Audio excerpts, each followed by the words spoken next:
মকু আমার না অনেক খিদা লাগছে, আমার খাওয়ানোর ব্যবস্থা করো। তো খাওয়ানোর ব্যবস্থা আমি কেন করুম? তুমি মাইয়া মানুষ, তুমি না খাওয়ানোর ব্যবস্থা করবা। এরকম থেকে বাইরে হলেই ডান দিকে কিচেন আছে, সেখানে যাবা, চাল ডাল মশলা তেল নুন সব আছে, নিজের মতো করে রান্না করে না।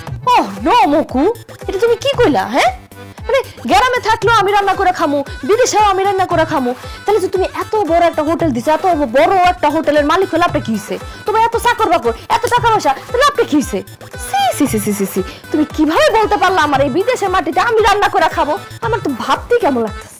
আরে তুমি রাগ করতেছো কেন? কতদিন হয়ে গেছে তোমার হাতে রান্না খাই না, এই জন্য তোমার বলতেছিলাম রান্না করতে, বোকা।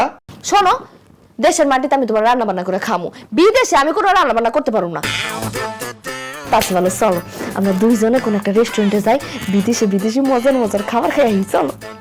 হাই হাই রে, কি বলে এসব? আমার কাছে তো খুব বেশি টাকাই নেই, রেস্টুরেন্টে গিয়ে বিল দিব কেমনে? ওফ মকু, তুমি কি ভাবতাছো? আমার খিদা লাগছে, রেস্টুরেন্টে যাইবা না? ও যাও না কেন, অবশ্যই যাবো। তাহলে ঠিক আছে, আমি যাই একটু সুন্দর মতো রেডি হই, হ্যাঁ এরপরে দুইজনে